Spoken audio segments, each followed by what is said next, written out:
So, kumusta mga kanoise? Welcome back sa ating YouTube channel, Filipinoises. So, ngayong araw, again, usapang WPS na naman tayo, ano?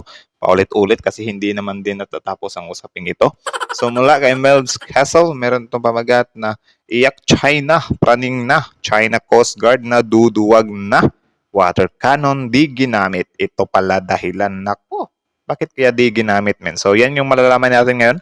Bago natin simulan, Melvs Castle, supportahan nyo yan. Tapos, syempre, kung trip nyo ng mga ganitong reaction video, may kasama kayong manood, huwag nyo na rin kalimutan supportahan yung YouTube channel natin, Filipino AC. So, din na natin ito patatagalin pa. Baka gawin pa ng China. Again, ang video ito ay may pamagat na iyak China, praning na, China Coast Guard na duduwag na. Water cannon, di ginagamit. Ito pala dahilan. So, like, comment, share, subscribe, start. Dahil sa trilateral summit ni Pangulong Marcos, Prime Minister Kishida at Ulit. Dahil sa trilateral summit ni Pangulong Marcos, Prime Minister Kishida at US President Joe Biden, mukhang tumahimik na ang West Philippine Sea. Oo, aminado ang Philippine Coast Guard na hirap silang palayasin ang lahat ng mga Chinese. Pero nabawasan raw ang harassment nito. Diba? Bukod kasi sa takot na ang China Coast Guard mamalagi o magtagal sa West Philippine Sea, takot na rin tong mag-dangerous maneuver. Naku. Sa bidyong in-upload sa social media, tila ng pipikon lang ang China Coast Guard na lumapit pa sa Pag-asa Island. Lumapit man, pero hindi rin to nagtagal ng ilang minuto. Agad na lumayas. Diba? Tapos sasabihin nila na parang iba ang epekto niyang ginagawa ni PBBM. I think takot lang talaga sila guys na bumango yung pangalan ni PBBM, ano, kaya lagi nilang kinokontra. Kahit na malinaw naman na meron ngang palag-palag kapag kumampi tayo sa Amerika, di ba? Which is pwedeng makapagdalawang isip sa China. Tuloy. To ng kusa sa ating teritoryo. Dito napansin ng mga residente doon na tila nagmamadaling umalis ang China Coast Guard. Sa isa pang video, dati-rati agad tayong winawater cannon ng China Coast Guard. Ngayon, binuntutan lang ang BRP Cabrera silang. Wala rin tong ginawang dangerous maneuver o delikadong pagtikit. Kundi, sinundan lang tayo. Dito maiinis ka talaga dahil andyan na naman ang China Coast Guard na alam ang bawat kinikilos ng ating bansa. And yet, China Coast Guard vessel is there monitoring our presence within our own exclusive economic zone that is like 650 nautical miles away from us. Pero sa kabilang Grabe, no? banda, mukhang matatakot na nga ang China dahil nabawasan ng talaga ang harassment nito. BRP H. Ventura, BRP Gabriela. Kahit na dalawa yung sinundan niya, men, or kahit na dalawa pa yan, parang trip talaga nilang provoke. I mean, gustong-gusto talaga nilang i-provoke tayo. Which is, kapag pinatulan natin, kahit na parang sila yung magmukhang agrabyado, yun yung gusto talaga nilang mangyari. Kaya, good thing na rin na itong mga Navy natin ay hindi rin eng-eng kagaya ng China na kung decide lang agad na palag-palag, di ba? So, syempre, at peace pa rin tayo kahit papano. Tuloy. I mean, try pa rin nating wag agad mag-initiate ng gulo, di ba? Taliwas sa mga sinasabi ng iba diyan na yung ginagawa daw ni PBBM ay para guluhin pa yung China or whatsoever. Dumidepensa lang naman to.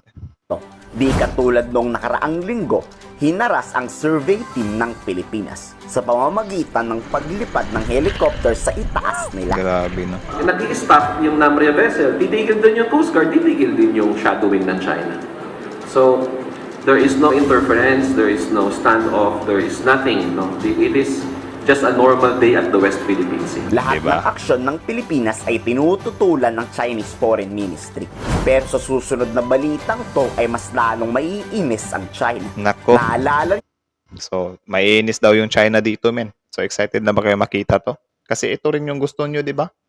Gusto nyo rin mainis yung China kasi matagal na kayong inis sa kanila. Tuloy.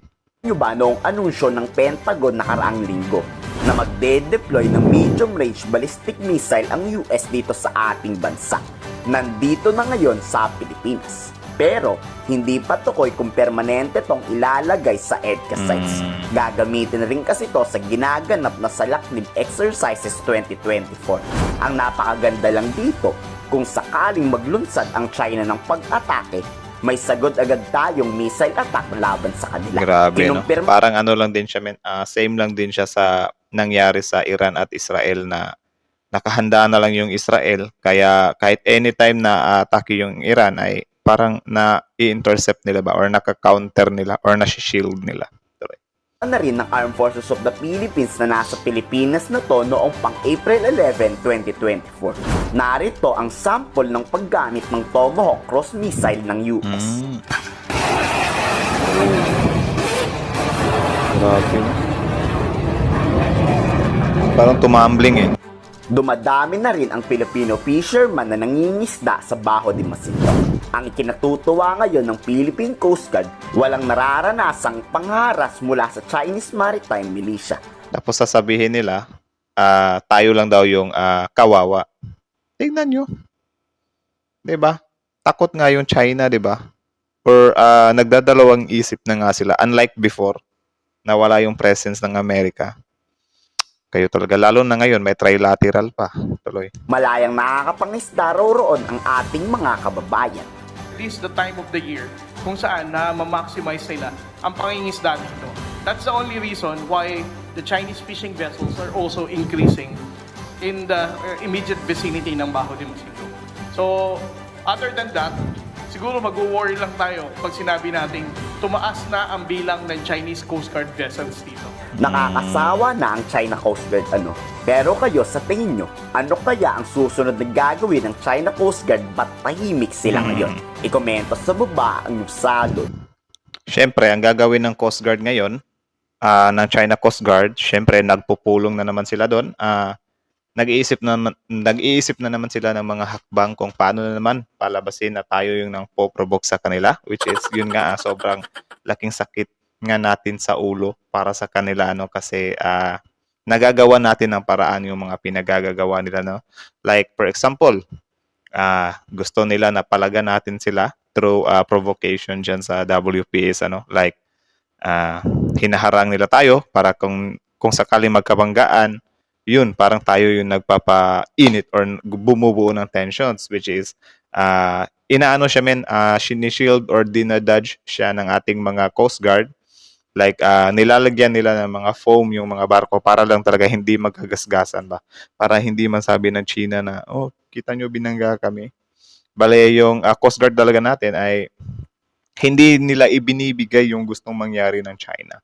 Tapos yun nga, nasagot naman nung nakaraan ni Sir na kung bakit nga ba hindi na lang Philippine Navy yung ilagay natin dyan, which is ang sagot nga daw doon ay yun daw kasi yung gustong mangyari ng China na lagyan natin ng Navy dyan para sila naman makalagay din sila ng Navy, which is gulo talaga, which is yun yung pinakahinihintay talaga ng China na magkaroon nga ng gulo dyan sa WPS.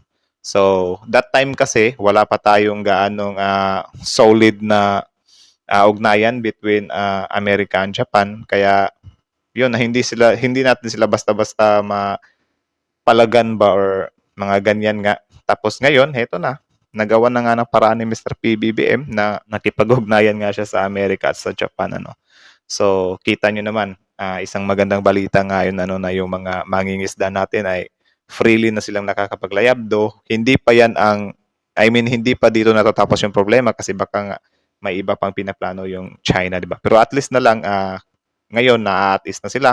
Tapos yung presensya ng Chinese sa dagat na yan, sa teritoryo natin ay parang hindi na sila gaano nang haharas, parang more on buntot lang talaga, Siguro threat din siguro sila na baka kung ano yung gawin natin or whatsoever, di ba? Kaya parang sunod-sunod lang sila kasi nung hindi pa tayo nagkaroon ng ganyan na ironclad between US, Japan, sobrang yung China sobrang talaga nila, aggressive talaga sila, Kita nyo naman yan sa mga balita. Pero ngayon, wala na. Hindi na nakapalag. Puro na lang tingin-tingin na lang sa malayuan ba.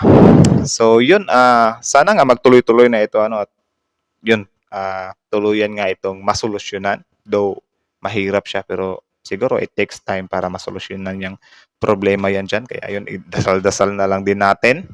At least na lang, meron na tayong some kind kasangga ba. Para at least na lang yung China magdadalawang isip nga sila, So yun, again, Melv's Castle, supportahan nyo yan. Original video link in the description box below. Tapos syempre, again, kung trip nyo ng mga ganitong reaction video, huwag nyo na rin kalimutan supportahan yung YouTube channel natin, Pilipinoisy.